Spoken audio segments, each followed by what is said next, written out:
Დღემშვიდობისა თქვენ უყურებთ დღის სტუმარს მე თათა ჩიკვილაძე ვარ. სად იყო და სად არა საუბარი დაიწყო იმაზე რომ პრემიერი გახარია მიდის. უпростоრად უშვებენ.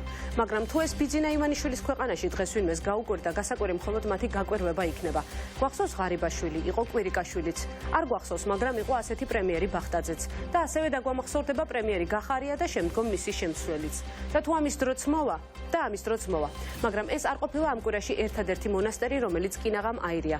ყოველ შემთხვევაში ოპოზიციური პარტიების საჯარო განცხადებებიდან შემდეგ თავდაპირველად ისეთი შთაბეჭდილება დარჩა, რომ თითქოს რაღაც ხდება. მაგრამ გახარიას გაურკვეველი ბედისაგან განსხვავებით ოპოზიციონერები შეთანხმდნენ და საჯაროდ თქვეს, ჩვენ შევასრულებთ პირობას. და კიდევ ერთი მაგრამ. ნურავის დაგვავიწყდება, რომ რამდენი საარჩევნო კამპანიაც არ უნდა დაიწყოს, ჯერ კონტურებიც კი არ ჩანს, როგორი წესით ჩატარდება ამ ქვეყანაში არჩევნები და რაზე წავა ხელისუფლება სულ რაღაც 4 თვესა და ცოტა მეტში. მაგრამ აქაც მაგრამ. პატიოსნად ჩატარდება კი არა, არჩევნების თარიღიც კი შეიძლება სათუო გახდეს, თუ კი აქ მონასტერს კორონა პანდემია არევს. ამიტომ, რამდენად ქაოტურადაც არ უნდა აღიქმებოდეს ოპოზიციონერების სამუშაო პროცესი, ყველა თანხმდება, რომ ამ გამარჯვებისათვის მთავარი წინაპირობა ერთობაა. მაგრამ რამდენად მდგრადია გაერთიანება და რისთვის არიან მზად ამ გარკვეულწილად ეკლექტური ერთობის წევრები. ჩემი აზრით, გაერთიანების უმნიშვნელოვანესი ფაქტორი სწორედ ის არის, რომ ხელისუფლებამ წინასწარ იცოდეს. ქაოსს შემოიტანს, ჩაერევა, გააყალბებს, მიიღებს საკადრის პასუხს და რომ ამ ერთობიდან ვერავის გადაიბირებს. ყველაფერი სხვა საარჩევნო სია, ჩრდილოვანი კაბინეტი, განსაკუთრებით ამ საკითხებთან დაკავშირებული კინკლაობები არა უმნიშვნელო, მაგრამ ამ უმრჩევლისათვის ნამდვილად დამაბნეველია. ამიტომ მოდით შევეცადოთ გავარკვიოთ. გაერთიანების თუ მის გარეშე, რისთვის არიან მზად ეს პოლიტიკური სუბიექტები, მით უფრო რომ უკვე დღეიდან ნაციონალურმა მოძრაობამ საარჩევნო კამპანია ოფიციალურად დაიწყო. ჩვენი სტუმრები წინა საარჩევნო და პოსტსაარჩევნო თემზე ნიკა მელია და გიგი უგულავა იქნებიან.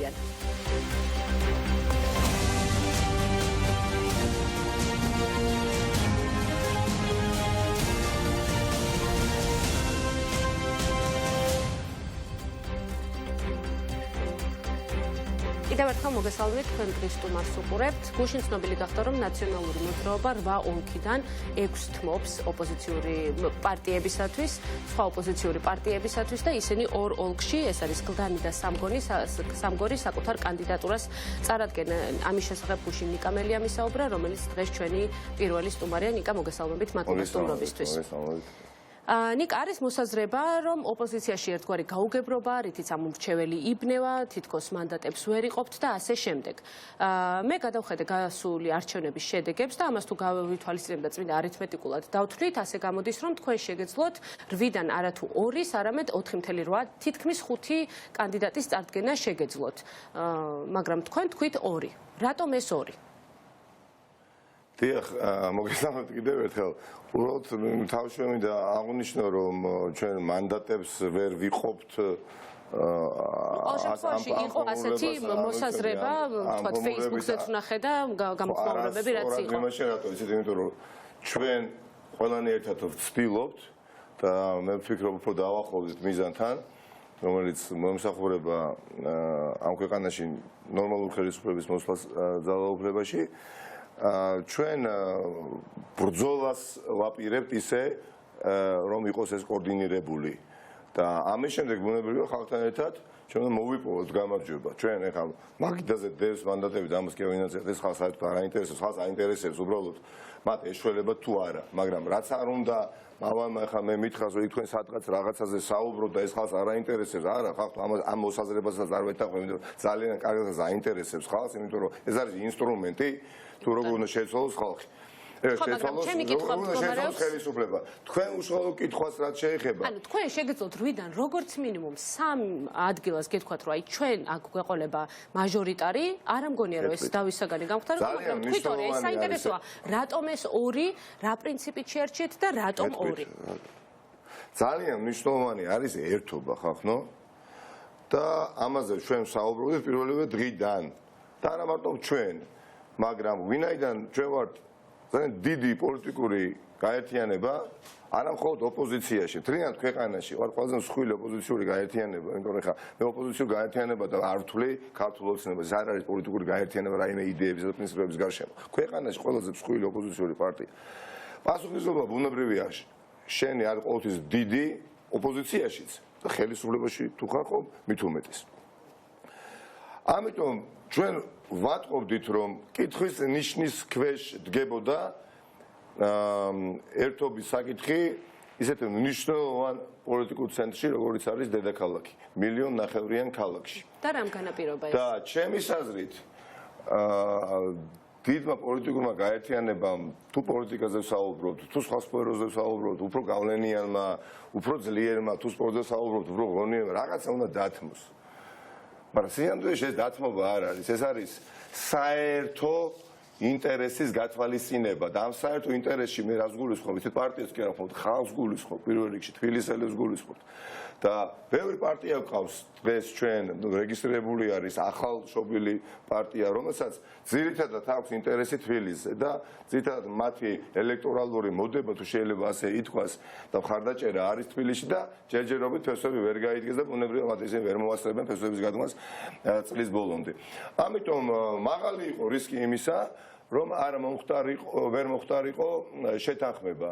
აქ მე განგებ არ უსვამ ხას, რომ მავანი ჩვენ გვადანაშაულებდა და გვაბრალებდა იმაში, რაც საერთოდ არ იყო და ეს სინამდვილეს არ შეესაბამებოდა და ღია კარის მტვრევას გავდა. კარი იყო ღია და კაროცა ღია, რატომ უნდა დამიმტვრიო? აქ სხვა პრობლემა დავინახეთ ჩვენ, მე მათ შორის ასევე. დავინახეთ, რომ შეთანხმება შეიძლება ვერ შესრულდეს, იმიტომ რომ ვერ შედგეს ბევრი სუბიექტია, რომელსაც სურვილი აქვს, კი ბატონო, იყოს ერთობაში, მაგრამ ფიზიკურად ტევადი არ არის, ხო? 30 ამიტომ რა საუბარი ამ შემთხვევაში თბილისზეა საუბარი. თბილისზე ვსაუბრობთ, ხახლა უმნიშვნელოვანესი პოლიტიკური ცენტრია ხო დედაქალაქი. ამიტომ გადავდგით ის ნაბიჯი, რაც გადავდგით. წინააღმდეგ შემთხვევაში ჩვენ თუ ლოგიკით მიუდგებოდით ამ საკითხს და სამართლიანობის პრინციპით ვიხელმძღვანელებდით ნაციონალურ მოძრაობას და მის ბლოკს ძალაერთობაშია, რა კონფიგურაციით უნდა გავიდეთ, ხო? 5 ასე ვთქვათ ბრძოლის ველზე და მონაკვეთზე ექნებოდა პრეტენზია დედაქალაქში. აი გეტყვით მაგარი ხო, აი რატომ არ გააკეთეთ ეს? ჩემი კითხვაც ამაში მდგომარეობს. რატომ არ? რატომ 2? დამასრულებით თუ შეიძლება 2018 წელს ნაციონალურმა მოძრაობამ ბლოკით ძალაერთობაშია თბილისში აიღო ძვირფასო მაყურებლებო პირველ ტურში ჯამში 153,000 ხმა. ვიმეორებ, 153,000 ხმა ავიღეთ. მთელმა ოპოზიციამ ერთად აღებულმა აიღო 109,000 ხმა 2000 უკანასკენ არჩევნებს. ანუ 153,000 ხმა ავიღეთ ჩვენ ძალაერთობაშია პოლიტიკურმა გაერთიანებამ და 109,000 ყველა იმ სუბიექტმა, რომლებიც ასპარეზობდნენ 2018 წლის არჩევნებში ოპოზიციურ პლატფორმიდან. მიუხედავად ამისა, ერთის ნახევარზე მეტი, სადაც შედის ასევე ყველა ოპოზიციას კი ბატონო. გულისხმობ, ვინც კი მონაწილეობას იღებდა 2018 წლის არჩევნებში, მათ ანგარიზე დაფიქსირდა 109,000 ხმა. კი ბატონო. სამწუხაროდ, კარგი ხემოდა ყველას მეტი აგვიღო, ხო კიდე. ჩვენ ავიღეთ ცალკე 153,000 ხმა. ეხლა ამ პრინციპით თუ ვიხელმძღვანელებდით, ეხლა ნუ თავად განსაჯეთ. რა თქმა უნდა, სამართლიანი ხემოდა პრეტენზია ქონდა 5-ზე. ხო, მაგრამ ერთობას აქვს მიზანი და ერთობას ზენს ფას მიზანი. თუ ერთობაზე მიზანი არ აქვს კეთილშობილური, ხო, ეხლა ერთობა განწირულია შედუღაბების მართლგეუბნებით, ეხლა ერთობა ესე ყაჩაღებსაც აქვს და ძალადობრივი ყაჩაღური ჯგუფი როცა იქნება, ერთობა იქაც არის. ამიტომ ჩვენ ვიფიქრეთ და რა ერთი და არა ორი და არა სამი და არა 5 დღე ძალიან დიდი ხანია ამაზე ფიქრობდით, რომ ჩვენ უნდა შევასრულოთ გამაერთიანებლების როლი და იმ შემთხვევაში, თუ კი ერთობას დაემუქრება საფრთხე, ჩვენ თავიდანვე მზად ვიყავით, რომ მიგვიღო ის გადაწყვეტილება, რაც მივიღეთ. ჩვენ თუ დავიწყებდით საუბარს ისეთ რა, ჩვენ ვართ დიდები და ქართულ ოცნებასაც კი ვაჯობეთ 2018 წელს თბილისში პირველ ტურში 153,000 ხმა როცა აიღო ნაციონალურ მოძრაობის ბლოკმა და ქართულმა ოცნებმა პირველ ტურში აიღო 159 ხმა, ხო? და სხვა ოპოზიციამ 109, რას თქვი? ეხლა ბუნებრივია, ვერავინ ვერ გააპროტესტებდა, ვერც ერთი ჩვენი კოლეგა, რომ თქვენ ხართ უსამართლო მოთხოვნით აქ წამოდგენილი, მაგრამ მიზანი არის კეთილშობილური იმდენად, რამდენადაც ეს არის ეროვნული ინტერესი, ჩემი ღმერთწმენით და ჩვენი ღმერთწმენით პარტიაში და ძალაერთობაშია სუბიექტების აზრითაც. აქედან გამომდინარე მივიღეთ ის გადაწყვეტილება, რაც მივიღეთ ერთის მხრივ და მეორეს მხრივ. ამით ჩვენ უკვე როგორც თქვენ აღნიშნეთ და გისმენთ თქვენს მონოლოგში ვიწყებთ რეალურად კამპანიას თბილისში, სამგორისა და გლდანის რაიონში და დანარჩენ საქართველოში. და ყველანაირად ხელს შეუწყობთ სხვა ოპოზიციურ პარტიებს, რომ თბილისში შედგეს შეთანხმება ძლიერი კანდიდატებს შორის, რომ უკვე 8 კანდიდატმა ანახოს ერთობა და ეს 8 კანდიდატი უნდა იყოს და მჯერა ასე იქნება და მე იმედი მაქვს, რომ ყველა ოპოზიციური პარტიის ლიდერს ასე ჯერა და წარმომადგენლებს იქნება სხვადასხვაგვარი ადამიანები წარმოდგენილი, რატომ იწოდ თბილისია, დიდი ქალაქია და სხვადასხვა პოლიტიკური გემოვნების ხალხი ცხოვრობს და ყველას უნდა მივცეთ არჩევანის შესაძლებლობა ერთადერთის წინააღმდეგ. ბიძინა ივანიშვილი არ უნდა აბსოლუტურ უმრავლესობას ამ ქვეყანაში, მაგრამ გემოვნება სხვადასხვა ოპოზიციურ ამორჩევლს. ამიტომ ჩვენ ეს სივრცე გავაფართოვეთ და ეს შესაძლებლობები გავზარდეთ და შანსი ერთი-ორად გაიზარდა, რომ შედგეს ერთობა. მე განგებ არ უსვამ ხაზს, რომ ეს იმიტომ კი არ გაკეთდა, რომ რაღაცა ვიღაცამ არ დაგვაბრალოს ჩვენ. მე მესვრის, მე რომ პატარა პოლიტიკური პარტიის წარმომადგენელი ვიყო, მეც მექნებოდა შესაძლებელი ეს კომპლექსი, რომ მე დიდი რას ფიქრობს დიდმა მე თუ ზურგი შემაქცია ჩემი პოლიტიკური საქმიანობა გართულდება ასე შემდეგ და ასე შემდეგ, ხო? ნაციონალურ მოძრაობას ხახტო მის მოკავს ცოცხალი ადამიანები, ამომრჩევლები. მათთან ვართ ასე თქვა ანგარიშვალდებულები. მე რა თქმა უნდა მეწყინა პირდაპირ გეუბნებით, უბრალოდ კი არ გავბრაზდი, მეწყინა, იმიტომ რომ მე რამდენიმე პოლიტიკოსის რომლებიც საჯაროდ გამოდიოდნენ და საუბრობდნენ, რომ უნდა დათმოს ნაციონალურ მოძრაობამ, უნდა გადმომიღოს მეტი, უნდა მომცეს მეტი, ანუ ერთი წუთით რა მართლა საქონლო ფონდი არა ვარ ხახტო. ჩვენ ამის საფუძველი თავი დავანებოთ არ მიგვიცია არავისთვის. მე იმ მდგომარეობამდე მიმიყვანეს, რომ ბავშვი დამაფიცებიეს პოლიტიკურ საკითხთან დაკავშირებით პირად ურთიერთობებში. ნაციონალურ მოძრაობას პრეტენზიას საჯაროდ რატო უყენებ? რატო გქონდა ის პრობლემა, რატო უნდა გამოვიდეს ერთი, მეორე და მესამე პოლიტიკოსი ოპოზიციურ მხარეს? ხო, რატო უნდა წაგიყენოს ბრალდება, რომ ნაციონალურ მოძრაობა უნდა ჩაშლა როგორც ჩანს მოლაპარაკების აბსოლუტურად საფუძველ გამოცვლილი იყო ეს ყველაფერი. იმიტომ რომ მე ვიყავი წარმომადგენელი, მე ერთი ადამიანი მივდივარ იმ შეხვედრაზე და ვესაუბრები. თორე პარტიის პოზიციებს ვაცნობ, ხო, სხვა კოლეგა ოპოზიციურ პარტიას, მაგრამ მოხდა ისაც მოხდა, კარგი რომ დამთავრდა, წასულ ჩაბარდა და ჩვენ გავდივართ ველზე. მე ხა თქვენი გადაცემის შემდეგ მივდივარ, მაგალითად გლდანის რაიონში უკვე. რომ შევხვდე იქ ჯგუფს ერთს დღეს უკვე ჩვენს შტაბში. ნაწილი ჩვენი მეგობრების არიან უკვე სამგორში გასულები და გავდივართ რეგიონებშიც და არ გვინდოდა ამ გაუთავებელ უსამართლო იწილობიწილოში ყოფნა, რომელიც იყო მზარდი თავის ტკივილი ჩვენთვის კი არა ხალხისთვის. ხალხი ბოლოს 3 დღის განმავლობაში თუ 4 დღის განმავლობაში რას უყურებდა?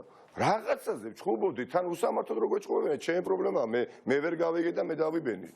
ხომ? მაგრამ ხომ აღმოჩნდა რომ ამას საფუძველი არ ქონია. ხომ მე არ მინდა თქვა რომ ჩვენ პოლიტიკური დიდსულოვნება გამოვიჩინეთ და არა. ამას არ თავს არ ვიქებთ. ჩვენ გვინდა ერთობა ხახტო ერთადერთის წინააღმდეგ და ყველაფერი უნდა გავაკეთოთ იმისათვის რომ სრულად ყველა ოპოზიციური პარტია მიუხედავად იმისა რომ ზედა მთვარე არ ამოგვდის ერთმანეთზე მე არ მიყვარს გიგაბოკერია და არ უყვარვარ გიგაბოკერიას მე არც არასოდეს შევიყვარებ და შემიყვარებს აბსოლუტურად დიდი სხვაობები გვაქვს ჩვენ ერთმანეთში და ბევრი რამ გაგვასხავებს. მის სასარგებლოდაც მის სასარგებლოდაც შეიძლება თქვა არა. გასაგებ, მაგრამ ამ ქვეყანას მართავს ხახტო ოლიგარქი. კი ბატონო, ბოდიშით. ხელში გიჭირავთ რამე კვლევა არის რის საფუძველზეც თქვენ გლდანი და სამგორი აირჩიეთ? ანუ ამ ორ რაიონს უპირობოდ იგებთ თუ აი რა პრინციპით გლდანი და სამგორი და არა ვერა ვაკე მაგალითად? დანი სამგორი კი არა რატომაც ესეთი სტერეოტიპი გაჩნდა, რომ ნაციონალურ მოძრაობას დაბალი შანსი აქვს თბილისში 2014 წელს შეგახსენებთ, როდესაც თუ ვინმე ყავდა ჩვენ მოწინააღმდეგე ყავდა 2014 წელს ხო თბილისში და ცხენზე თუ იჯდა, როდესმე ოცნება იჯდა, როდის, პოლიტიკურ ცხენს გულისხმობ, ხო? ანუ აჭენებდნენ, რასაც უნდა და აკეთებდნენ. ეხლა დათოს მოიგებდა ნარმანია და რო დაიყენებიათ გუგული მარგლაძე თბილისის მერის კანდიდატად ისიც მომიგებდა. ვაღიარებ, მაგრამ ფიქრობდნენ რომ 60% მოიგებდნენ პირველ ტურს და არ ვიცი რა მეორე ტური დაჭირდათ 2014 წელსაც კი ეხლა მაპატიეთ გაგეგმებით კონკრეტულ აბსოლუტურ რიცხვებში ხა 153,000 ხმა ვიღეთ პრაქტიკულად მე არ ვამბობ ნუ რა გითხრათ ეხლა 100,000 ხმ ოპოზიცია ესე იგი ყველაზე დიდ ხარდაჭერა ვისა აქ ნაციონალურობას აქვს ხო სადაც ჩვენ არ უნდა დაგვიყენებია კანდიდატი თქვენი კითხვა იქნებოდა ანალოგიური და ლეგიტიმური რატომ იქ და რატომ აქ არა სადაც უნდა დამდგარიყავთ რა უნდა გვეთქვა რომ ჩემო მეგობრებო ჩემო ძვირფასებო კოლეგებო ნუ გავჩხუბოთ ნუ გაგვეჩხუბებით კარგი ჩვენ გვეჩხუბეთ მაგრამ მალე მივხედოთ საქმეს ჩვენ ამ ასე თქვა გაუგებრობიდან დისტანცირდით ხახტო და დავიწყეთ კამპანია და მე იმედი მაქვს რომ წამოგვეწევიან სხვა ოპოზიციური პარტიები რამდენიმე დღეში და ხელს ჩამოართვევენ ერთმანეთს და ხელი-ხელ ჩაკიდებულებით დავიწყებთ საარჩევნო კამპანიას თბილისში ერთად-ერთის წინააღმდეგ რომელიც სლოგანი არ არის ახალი და ეკუთვნის არაჩვეულებრივ ახალგაზრდებს რომლებმაც საკუთარ ამ ერთობას და არქის სიცხვილეას გულისხმობ ხოლმე 20 ივნისი არის კარს მომდგარი სიმბოლური თარიღი არის სხვანაირი უფლება არ გქონია სამგორში და ასევე შეიძლება ყოფილიყო ისლამში და ნაძალადებში ყველა უბანი მოგებული გვაქვს პრაქტიკულად ჩვენ სამგორშიც და გდანშიც 2018 წელს ანუ იქნებოდა მე პირადად სურვილი მქონდა პირდაპირ გეუბნებით მე გეუბნებით აი მარტივად გეტყვით მე პირადად ვიცი რაც არ უნდა მე ვეცადო ზოგად მატერიებზე ხა ვისაუბრო და უფრო მნიშვნელოვან საკითხებზე გადავიდეთ ახლა დღეს საზოგადოებას აინტერესებს ის პასუხები თქვენ კითხვებზე რომელსაც თქვენ მისმენთ მე პირადად დიდი სურვილი მქონდა თაწინ და წანისში მეყარა კეჭი მართა მქონდა დიახაც კონტენტი იქ დავიბადე გავიზარდე თუ სადმე მეგობარი მყავს თუ სადმე ვიცნობ ქალაქ ძირითადად ხო ან ბავშვი მაგრამ ნუ რაღაც დათმობა გიწევს ხო იცი სხვა ოპოზიციური კანდიდატებს სადავთ საკუთარი თავი მოაზრებული არ გენდომებოდა თქვენ მე 2014 წელს მაგალითად 37% ავიღე როგორც ნაციონალური მოძრაობის წარმომადგენელი თაწმინდაზე ცენტრალურ უბანში და სხვაგან ავიღე სხვა უბანში 23% ხო 14%-იანი სხვაობა არის ძალიან დიდი მაგრამ ნუ მომიწია დათმობა და მოგვიწია დათმობა კი ბატონო რადგან დათმობაზე საუბრობთ აი მაგრამ ეს არ არის დათმობა ეს არის გამარჯვება ყველასი და მე არ მინდა რომ ეს შანსი რომელიც გაჩნდა არ იქნეს რეალიზებული სამწუხარო იქნება აი ამის წარმოდგენაც არ მინდა რომ ოპოზიციური პარტიები ხა ერთმანეთში ვერ შეთანხმდებიან ამის წარმოდგენაც არ მინდა ეხა ოპოზიციური პარტიები რა თქმა უნდა დაასხდნენ ჩვენი მეგობრები და კოლეგები და გადაწყვიტონ ეს საკითხი ძალიან მალე რომ ისინიც ჩაერთოს საარჩევნო კამპანიაში. კი ბატონო, აი რადგან დათმობაზე საუბრობდით, ოღონდ გამარჯვებისთვის დათმობაზე და დათმობა ამ შემთხვევაში არ არის რამე ნეგატიური სიტყვა. რას ეძახით მაშინ ოპოზიციურ ერთობას? ანუ სად უნდა შედგეს ეს ოპოზიციური ერთობა? ყველა დანარჩენ კანდიდატზე მათ შორის? ერთი კარგი კითხვა. ანაცია მე ხშირად ვამბობდი, არ არის ოლქების დათმობა, ნუ არ არის უბრალოდ იცით რა ერთობა მოდი ჩავკიდოთ ერთმანეთს ხელი და მნიშვნელობა არ აქვს ვინ ვის ჩაკიდებს ხელს. აქვს დიდი მნიშვნელობა აქვს, კანდიდატსაც დიდი მნიშვნელობა აქვს და რომელი ასე ვთქვათ კანდიდატი რისის მომტანია ერთობისთვის, ხო? აქვს უდიდესი მნიშვნელობა. ბუნებრივია ხა ყველა ლიდერი უნდა დადგეს, რომელსაც აქვს ერთი პოლიტიკური კაპიტალი, ნდობა საზოგადოებისა და კონკრეტული, ხო? და ვფიქრობ ამას მოვახერხებთ, აი იმედი მაქვს. იმედი ხომ იყო აქამდე რომ აი შედგებოდა ერთობა, ბევრს ალბათ ჰქონდა იმედი. ახლა იმედი არის და გაჩნდა შანსიც და ოღონდ ეს შანსი არის ძალიან დიდი შანსი. და ამ დღეებში უნდა დაესვას ამ ყველაფრის წერტილი, იმიტომ რომ ვფიქრობ სულ თავისუფლად არის მოხერხებადი კონსენსუსი დედაქალაქზე და სერიოზული ხალხი ვართ ოპოზიციაში, გვინდა ქვეყნის მართვა ხალხი საკეთილდღეოდ და ეს არის ლაკმუსის ქაღალდი, ჩემო კარგებო. ჩვენ ვთანხმდებით იმაზე, რაც აი აქ დევს უკვე, უბრალოდ უნდა შევთანხმდეთ დისპოზიციაზე, როგორანაირად, ან ნუ ხალხს რას ვეუბნებით, რომ რაღაცა ძალა წავიდა საარჩევნო კამპანიაში და რაღაცა ძალამ უარი თქვა საარჩევნო კამპანიის ჩართვაზე და დავალეწოთ ერთმანეთს პოლიტიკური თავები, მაშინ როდესაც წესყობილება ოლიგარქიული გვაქვს და დასამარცხებელი, ჩვენ დავიწყეთ მართლა ძალიან მინდა, იმიტომ რომ ოპოზიციური ხმები ერთ დიდ ყულობაში საერთო ჯამში უნდა ჩავარდეს. გამიგეთ? გასაგებია. თქვენ გუშინარდегі სახელებიათ კანდიდატები. დღეს ხომ არ გაგვიმხელდით ვინ იქნებიან ამ რაიონში? ყველა ოპოზიციური პარტიის წარმომადგენელი უნდა რაც შეიძლება მალე გამოვიდეს ველზე. ისე როგორც ჩვენ მოგვეცა ამის შესაძლებლობა და ველზე. ეხლა არ შემეძლია არ თქვა პოლიტიკამ რამე თუ მასწავლა არც ერთ უპასუხო ასეთი უპასუხო კითხვაზე, ნუ მოკლედ უნდა შეეწუხო თავი და ყველა კითხვაზე უნდა გასცე პასუხი ან წუხილს. ბატონი ეხლა გელოდებოდი თქვენ და ბატონი გია ხუხაშვილის კომენტარს მოვყარი. კი ბატონო, მან თქვა რომ როცა შენ პარტნიორებთან საჯარო განცხადებებით იწყებ ურთიერთობას, რაც არ უნდა კარგი წინადადება ქონდეს, ეს უკვე არასწორია. გია ხუხაშვილი მაყურებელს საქმეებს ჩვენი სტუმარი იქნება და საინტერესოა თქვენი პასუხი და პასუხი რა არის? ერთი. მე ამ ადამიანს არ ვიცნობ, საერთოდ ხელიც არ ჩამომიტვევია, ასაკად არის ნიჭიერი ადამიანი. ნუ ხშირად ანალიზში სწორია, ხშირად არის აბსოლუტურად არასწორი. ნაციონალურ მოძრაობის მაკებარი სიტყვა გია ხუხაშვილმა რომ ასე თქვათ გაიმეტოს ბიზნესმენიშვილი სლოვაკის სქემაზე არ უნდა იყოს. ან გია ხუხაშვილი ნაციონალურ მოძრაობაზე 100 წელი რო იცხოვრობს და მომწოდეთ დღესაც არასოდეს არ შეაკებს. მაგრამ საჯარო სივრცეში ნაციონალურ მოძრაობამ ჩემი სახით გუშინ ნიკამელიამ კი არ განავითარა რაიმე გაუგებრობა, კი არ წამოიწყო, წერტილი დაუსვა. საჯარო სივრცეში დაიწყო ის რაც არ გვესიამოვნა და თავის დროზევე ავყვეთეთ. და მადლობა ყველა ოპოზიციურ პარტიას რომ გაგებით შეხვდნენ. და უსამართლობა არის და ეს დავუტოვოთ, კი არ დავიწყეთ ბატონო გია. დავასრულეთ. დიდი სხვაობაა დასაწყისი და დასასრული. რომ დამეწყო მივიღებდი ამ პრეტენზიას. ამიტომ როგორ გითხრათ ეხლა არის ძალიან კაფიო მოცემულობა. გვინდა ამ ქვეყნის წარმატება, დემოკრატიული განვითარება, პლურალიზმი, ხო? კი ბატონო, აგერ ყველაფერი არის ჩვენზე დამოკიდებული ახლა. საარჩევნო სისტემა რატო გვინდოდა ჩვენ მაქსიმალურად პროპორციული, ხო? იმიტომ რომ რამდენ ხმასაც აიღებდა ადამიანი, იმდენი შესულიყო. ხო, პარლამენტში. ჩვენ ამაზეც უარანო პროპორციული ხო მოვიპოვოთ და კიდე გავიუარესეთ ჩვენ მდგომარეობა, იმიტომ რომ რაც უფრო ნაკლები შენ ორთქმავალი, ანუ საარჩევნო ლოკომოტივი ყავს ველზე, შენი შედეგი მცირდება პროპორციულ, ასე თქვათ, შედევს გულისხმობ და დღეს ძალიან დიდი მნიშვნელობა აქვს, როგორც არასოდეს.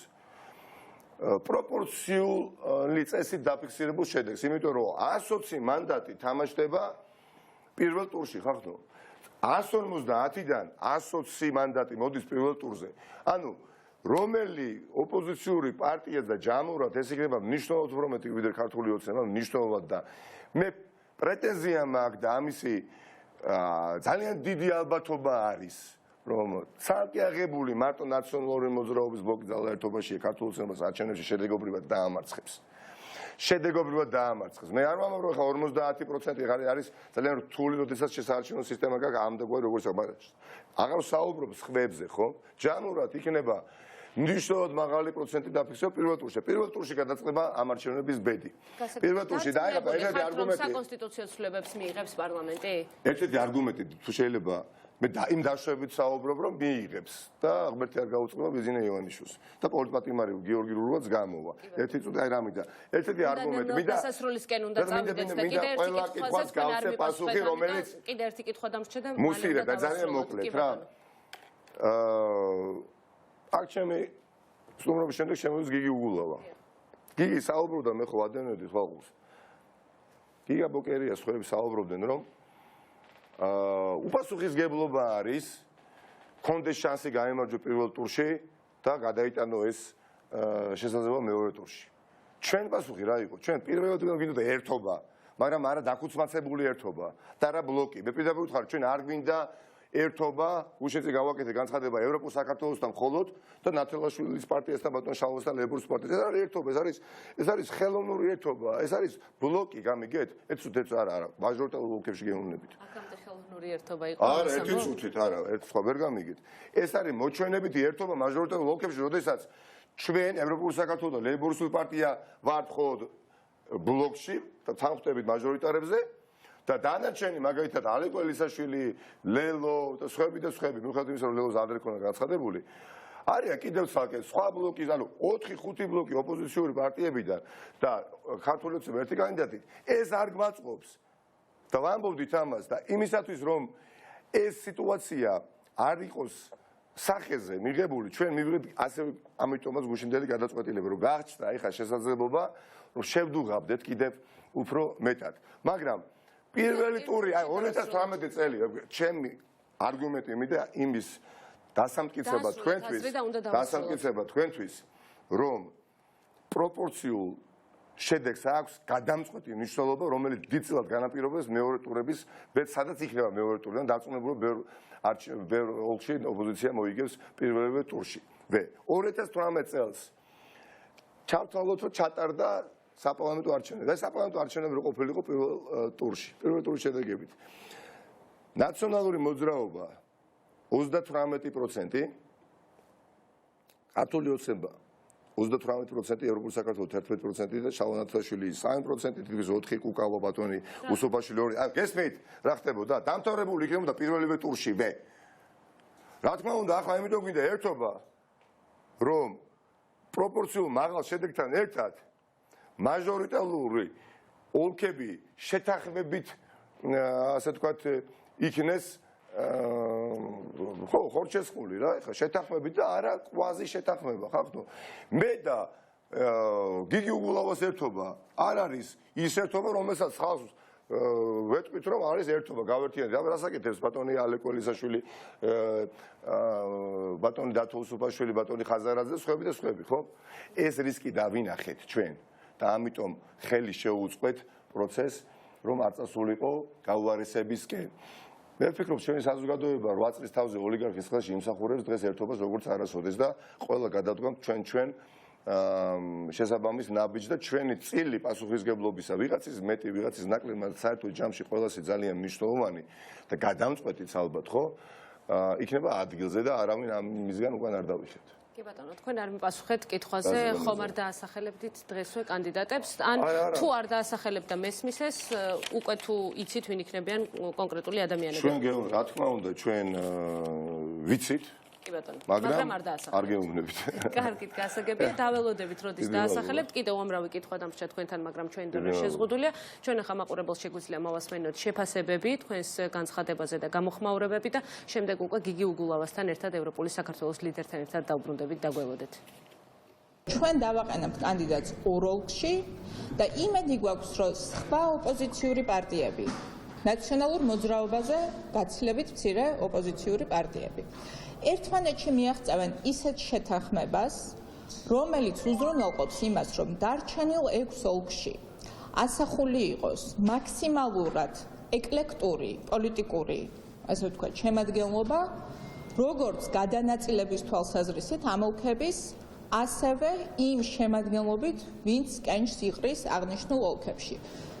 მაგრამ ეს არის უკვე შეთანხმების საკითხი სხვა ოპოზიციურ სუბიექტებს შორის. გუშინდელი გადაწყვეტილება არის ძალიან გონივრული გადაწყვეტილება პოლიტიკური თვალსაზრისით. პირველ რიგში მნიშვნელოვანი არის ის, რომ ივანიშვილის ერთ-ერთი მთავარი წინასაარჩევნო იარაღი, რასაც პოლარიზება ქვია, დაკარგული აქვს ბიძინა ივანიშვილს, რაც შეეხება ოლქების გადანაწილებას, უახლოეს დღეებში გაიმართება შეხვედრა ლეიბორისტების ოფისში შვეულ ფორმატში და იქ უკვე მოხდება დანარჩენ ოპოზიციურ პარტიებს შორის ამ 6 მანდატის გადანაწილება თბილისის მასშტაბით. დღეისათვის ერთადერთი პოზიცია, რომელიც ჩვენ ოფიციალურად გვაქვს გაშრებული, ეს გახლავთ ის, რომ ჩვენ გავდივართ 30-ვე ოლქში დამოკიდებლად, მაგრამ იმავე დროს ჩვენ გვითქვამს, რომ ჩვენ შესაძლებლობის შემთხვევაში არ გამოვრიცხავთ რიგი კოორდინირების მექანიზმების ჩართვასაც.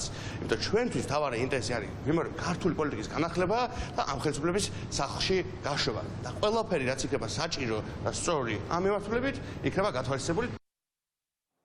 ბრუნდებით პირდაპირ ეთერში და ჩვენი სტუმარია გიგი უგულავა, მადლობა სტუმრობისთვის. გასულ კვირას აღელვებული იყავით, როცა ოპოზიციონერების გეგმებზე და ასე ვთქვათ, კანდიდატებზე საუბრობდით ამ ეთერში. დღესაც ხომ არ ხართ აღელვებული და რა იყო მაშინ თქვენი აღელვების მიზეზი? მოგესალმებით. მთავარი არის ის, რომ აღელვება და ნერვების მოშლა არ არის პრინციპული საკითხი, ეს პოლიტიკური საქმიანობის, ესე ვთქვათ, თანმდევი პროცესია. მთავარი არის ჩვენ გავარჩიოთ და ფოკუსი გქონდეს სწორი და ეს იმას ნიშნავს, რომ გრძნობდე რას გიკვეთავს საქართველოს მოქალაქე და ამომრჩეველი, განსაკუთრებით ოპოზიციურად განწყობილი ამომრჩეველი.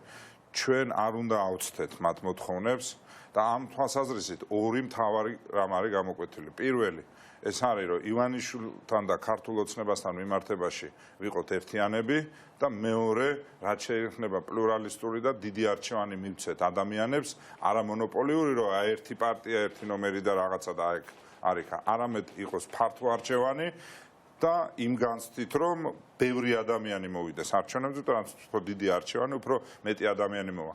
ივანიშვილისთვის ეს იქნება წაგების ბილეთი და რაც თავარია ქვეყნისთვის ეს იქნება არჩევნებით გაშვება ხელისუფლებიდან აი ამ რეჟიმის, რომელიც პრინციპში ყველა პარამეტრით სამწუხაროდ იფართხალებს, რაღაცა შეეცდება, არ თუ არ დარწმუნებული, ამიტომ დამაჯერებელი გამარჯვება პირველივე ტურში არის პრინციპულად მნიშვნელოვანი, შეგვიძლია დავარქვათ ეროვნული უსაფრთხოების საკითხი, რომ არჩევნებმა არ გამოიწვიოს ქაოსი, რისიც შეცდა და რისიც დაშინებაც ქართული ოცნების კამპანიის ერთ-ერთი ნაწილი იქნება.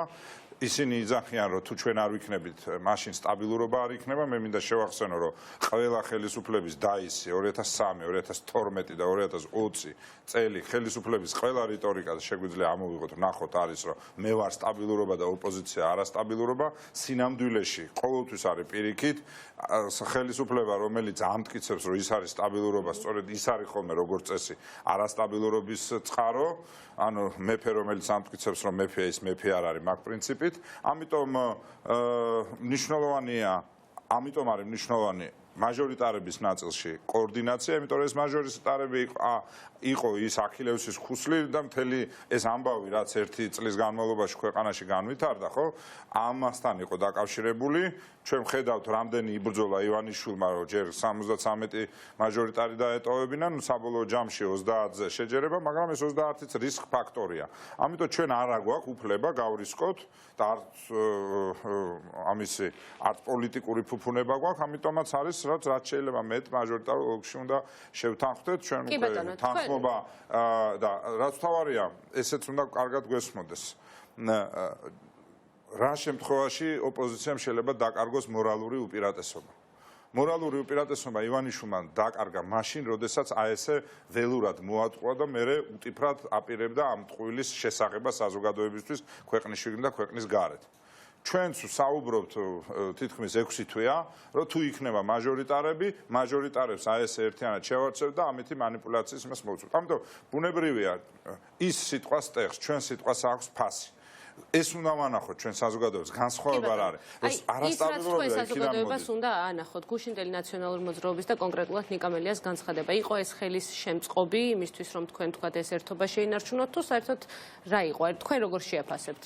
არა ძალიან კარგი ჟესტი იყო ჩემის აზრით მე ნიკას მადლობაც მინდა უთხრა რა თქმა უნდა ხა ყველა დიდ პარტიებშიც მით უმეტეს არსებობს სხვადასხვაობა მეცად გეტყვით ყველა პარტია მიდრეკილია ხოლმე როგორც წესი და ეს არის სხვა შორის პარტიული ცხოვრების დამახასიათებელი რომ შენი ამორჩევლები ან აქტიური საზოგადოება რომელიც შენ გარშემოა გიქმნის ხშირად იმ ილუზიას რომ ყველა ეგრე ფიქრობს და ეს პრობლემა ყველა პარტიას გვიდგას ჩვენ და ყველა პოლიტიკურ ლიდერს უდგას ამიტომ არის მაქსიმალურად ჩვენ სხვა ნაპირიდან უნდა შევეცადოთ შევხედოთ მოვლენებს და სწორედ ამ სულისკვეთებით იყო ეს გადაწყვეტილებაც რომელიც გუშინ ნიკამ გაახმოვანა ამ სულისკვეთებით არის ევროპული საქართველო იმიტომ რომ პრინციპში ისე გამოვიდა რომ მთავარი ესე თქვა შემკვრელი ესე თქვა აი ამ წრედის შემკვრელი სწორედ ევროპული საქართველოა სხვა პარტიებთან იქნება თუ ნაციონალურ მოძრაობასთან ურთიერთობაშიც და ამიტომ და მთავარი რა არის რატო იყო ეს მრავალპარტიულობა მათ შორის მაჟორიტარების ნაწილში მთავარი იმიტომ რომ ჩვენ ღრმად წამს რომ გამარჯვება შესაძლებელია ანუ ჩვენ რას ვებძვით მარტო პერსონალურად ივანიშვილს კი არ ვებძვით ჩვენ ვებძვით ერთპარტიულ და ერთპიროვნულ სისტემას რომლის ფუძე იყო ზუსტად აი ეს შერეული საარჩევნო სისტემა რომელიც აძლევდა ნებისმიერ ხელისუფლებას ისეთ ფორას რომელიც მერე ჯერ ფორას აძლევდა და მერე თავხედობის სტიმულს და ყველა ხელისუფლება თავხედდებოდა იმიტომ რომ მას არაპროპორციულად დიდი ძალაუფლება ჰქონდა ამიტომ მთავარი ამოცანა დღეს როდესაც ჩვენ ვლაპარაკობთ 20-20 არჩევნებზე რა შეიცვლება შეიცვლება ის რომ მოვა ევროპული კოალიციური მთავრობა განსხვავებით ერთპარტიული და ერთპიროვნული მმართველობისა. ანუ ივანიშვილის ერთპიროვნულ მმართველობას ჩემი ან ვინმეს ერთპიროვნული მმართველობა არ ანაცვლებს. ივანიშვილის მმართველობა იცვლება კოალიციური მმართველობით. ეს არის არსებობის პოლიტიკური, სოციალური, ეკონომიკური ცხოვრების სრულად ახალი მოდელი და ზუსტად ეს მოდელი მოგჩენს შესაძლებლობას ის მძიმე ეკონომიკური რეფორმები ჩავატაროთ, რომ ეკონომიკა ამობრუნდეს, თორე არჩევნები და ყველაფერი უკან დაგვრჩება, ისეთი მძიმე მდგომარეობა არის ეს სოფლებში უკვე ნატეხ ბრინჯს ყიდულობს ხალხი. ეს არის ბრინჯის ყველაზე უფრო ფაქტობრივად ბრინჯიც არა ჩალა იმდენად უჭირს უკვე და ამ ხალხს და იმდენად ეს ეპიდემიამ ასევე მძიმე ის იქნება. გასაგებია რომ ეს იქნება ამოსავალი წერტილი. იწყებთ ლეიბორისტული პარტიის ოფისში კონსულტაციების ახალ ეტაპს. რაზე შეთანხმდებით და რა სუბიექტები იქნებით, თქვათ, ანუ რომელი პარტიები იქნებიან იმისთვის რომ აი ამ 6 დარჩენილ კანდიდატზე იყოს საერთო შეთანხმება. მე დღეს ვერ დავასახელებ კონკრეტიკას, იმიტომ რომ ჯერ ეს დამუშავების პროცესია. ერთ შემიძლია ვთქვა, რომ ჩვენი სურვილია, რომ 20 ივნისამდე მოხდეს თბილისის ერთიანი მაჟორიტარების წარდგენა. ანუ გონიათ რომ შეთანხმდებით. ხო, გონია არა, დარწმუნებული ვარ რომ შევთანხმდებით. იმიტომ რომ შეუძლებელია რაც არ უნდა ეგოები გვაწუხებდეს პოლიტიკოსებს, პოლიტიკა არის საზოგადოებასთან ურთიერთობა. კი ბატონო, და ისტორიად ამ საზოგადოებას აინტერესებს. ლენგო და ალეკო ელისაშვილი მაგალითად თუ იქნებიან, თუ თქვენ ამ წუთას თუ ამოცემულობით თუ მოიაზრებთ მათ. მე ადგილას როგორ ვისაუბრებ, ბუნებრივია ვერ ვისაუბრებ. ჩვენი სურვილი არის ისევე მეუბნებთ, ევროპული საქართველოს ყოველთვის ამ დღის წესრიგით გამოვდიოდით და ვცდილობდით, რომ ადამიანები, რომლებიც თქვათ, მათ შორის ფიგურალურად და პირდაპირ მნიშვნელობით არ ელაპარაკებოდნენ, რაღაცნაირად შევიკრა, ერთად დაგვესვა და რაღაც ერთიანი ეს გამოგვენახა და მთელი ამ თვეების განმავლობაში მე ვთვლი, რომ ეს ჩვენ მოვახერხეთ. არც ის არის პრობლემა საჯარო დისკუსიის სახე რომ მიიღო. ეხლა აბა უდისკუსიო და იმითი რა ქვია, ყურის აწევით ივანიშვილის კარზე ხდება ყველაფერი და. თუ გვისმენთ გიახუხაშვილმა გააკრიტიკა ნაციონალური მოძრაობა, რომ როცა საჯაროდ იწყებ ლაპარაკს, უკვე არასწორია იმის მიუხედავად, თქვათ, რამდენად კარგ რამეს თავაზობ შენს იმ ადამიანებს, ვისთანაც მოლაპარაკება. ანუ თქვენ ეწინააღმდეგებით ამ შეფასებას და ფიქრობთ, რომ მთავარია შეთანხმება შედგეს და მე არ ვეწინააღმდეგე, მე საერთოდ მიმაჩნია, რომ 2/3 პოლიტიკური საქმიანობა შეგიძლია გარეთ გამოიტანო. ამიტომ ღიაობა უფრო მნიშვნელოვანია, იმიტომ რომ მათ შორის ხშირად კონსულტაციები არის, პოლიტიკური კონსულტაციები საჯარო პოლიტიკის და დისკუსიის ის არის საგანია და ამიტომ მე საერთოდ არ მესმის რატომ უნდა იყოს დამალული. მათ შორის უყურე რატო შენ საზოგადოების დაკვეთაზე საუბრობ. საზოგადოება გეუბნება, რომ თუ გინდა რომ ივანიშვილი მოვიშოროთ, ერთიანობა შეინარჩუნეთ. ერთიანობა სად უნდა შეინარჩუნოს? არის ბევრი პარტიები. ერთიანობა უნდა შეინარჩუნოს მაჟორიტარებში და მეორე ის ხალხი, ის პარტიები, რომლებიც ამბობენ, რომ ჩვენ ყავს ერთიანი შეჯერებული მაჟორიტარები, ამავდროულად ამბობს რომ აი ჩვენ არჩევნების დღეს ვდგებით ერთად და ვეუბნებით, რომ ჩვენ ვართ კოალიცია, რომელიც ივანიშვილს გიშვებს ხელისუფლებიდან. ანუ ჩვენ ცალ-ცალკე აღებული პარტიები ვჯამდებით და ვდგებით ერთად მაჟორიტარების ნაწილში და მერე უკვე არჩევნების შემდეგ. არჩევნებამდე ყველამ თავის სამმართველოს უნდა მიმართო. ხა ჩვენ სხვა ღირებულებები გვაქვს, თქვათ იგივე ლეიბორისტული მემარცხენეა, ჩვენ მემარჯვენე ცენტრისტული პარტია ვართ, არის მემარცხენეები, არის სხვადასხვა ტიპის პარტიები, ხომ?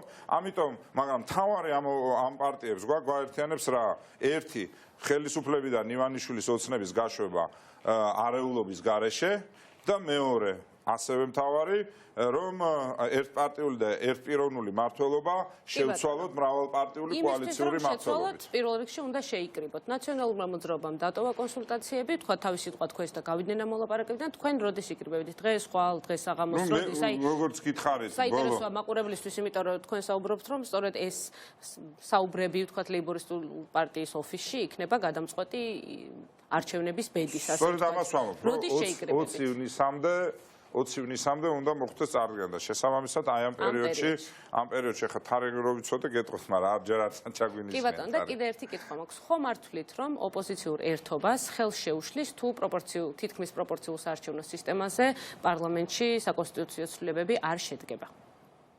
არ ვთვლი რომ შეუშლის ხელს, იმიტომ რომ მაშინ ჩვენ შევჯერდებით 73 მაჟორიტარზე თუ არა, ანუ პატარა ოლქებზე. ქაოსის შემომტანი ეს იქნება ქაოსის შემომტანი რა, ჯერ ქართული ოცნების და ივანიშვილის პირობებში ბოლომდე სანამ სამი მოსმენით არ გავა და მე პრეზიდენტი სანამ ხელს არ მოაწეს, ანუ ძალაში სანამ არ შევა, გვაქვს იმის ბუნებრივი ეჭვი და დასაბუთებული ეჭვი, რომ ამათგან ყველაფერია მოსალოდნელი, მაგრამ ნუ ხა რა ლოგიკითაც მიდის, როგორც ჯერჯერობით ამის ნიშანწყანი არ არის. აქვე უნდა ვთქვა, რომ ჩვენი პოზიცია უცვლელია ამასთან დაკავშირებით, ჩვენ ევროპული საქართველო არ მივიღებთ კენჭისყრაში მონაწილეობას, თუ კენჭისყრებამდე არ იქნება განთავისუფლებული გიორგი რურვა, რომელიც საერთაშორისო აღიარებით არის პოლიტპატიმარი ამ ტელეკომპანიის დამფუძნებელი, ამიტომ აქ ჩვენი პოზიცია შეუვალია, შეუძლებელია მორალური პრინციპების და კომპრომისის დაშვება, იმიტომ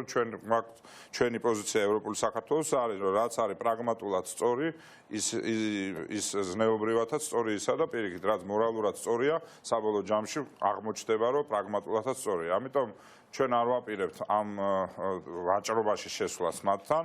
ჩვენი მკაფიო პოზიცია, რომ 8 მარტის შეთანხმება სრულად უნდა შედგეს იმისათვის, რომ ხმების მიცემაში გამოიხატოს კონსენსუსი იმ ცვლილებებზე, რაზეც ვსაუბრობთ. მისგან დამოუკიდებლად, ახლა ოცნება ამას გაიტანს თუ ვერ გაიტანს. აქ ჩვენ ვსაუბრობთ ნორმალური საარჩევნო სისტემა მანამ სანამ საერთაშორისო აღიარებული პოლიტპატიმარი გიზის ციხეში, რომელზეც ვალდებულება შენ პარტნიორებთან აიღო, რომ გამოუჩვებ, სანამ ეს არ შესრულდება, მანამდე ბუნებრივია ნორმალურობაზე საუბარი შეუძლებელია. და რატომ არის ესე პრინციპულად მნიშვნელოვანი? კიდევ გავიმეორებ, იმიტომ რომ სრულიად აღვირახსნილი პროპაგანდა მიდის 30 წლიანდელი ისტორიების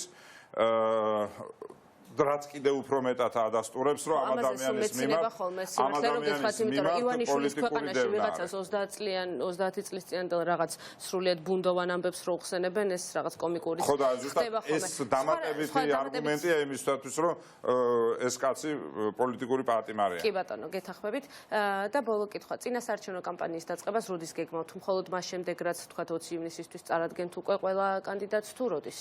წინასაარჩევნო კამპანია პრინციპში არ შეწყვეტილა და ბოლო 1 წელიწადია ამ რეჟიმშია მთელი პოლიტიკური სპექტრი და რაც შეეხება უკვე ესე ვთქვათ რეგიონალურ გაშლას, მაჟორიტარების წარდგენას და რაღაცა, ეს უკვე მას შემდეგ რაც გაირკვევა, ბუნებრივია ეს ამ ფაზაში გადავა და ნუ მოგვიწევს ყველას გავითვალისწინოთ ის კორონავირუსიდან გამომდინარე წესები, რომელიც რაღაცა სიახლეებს ამ კომუნიკაციაში საზოგადოებასთან შეიტანს, იმიტომ რომ ნუ შეიძლება ისეთი მომენტი იყოს, ესე კარდაკარ ვერსია, რომ რაც ტრადიციულად მინდა. არჩევნებიც კი არ გქონდეს საერთოდ. ნუ ეგ უკვე სხვა სცენარია, მე იმედი მაქვს, რომ ეგრე არ მოხდება, თუმცა ეს პრობლემები არის ბუნებრივია და მე ვფიქრობ, რომ ტელევიზიების და სოციალური მედიის წვლილი ამ არჩევნებში გაცილებით მეტი იქნება, ვიდრე წინა არჩევნებში იყო, იმიტომ რომ ახლა ეს სოციალური დისტანციის დაცვა რაღაც დონეზე ჩვენთან საქართველოში კი ამ სოფლიოში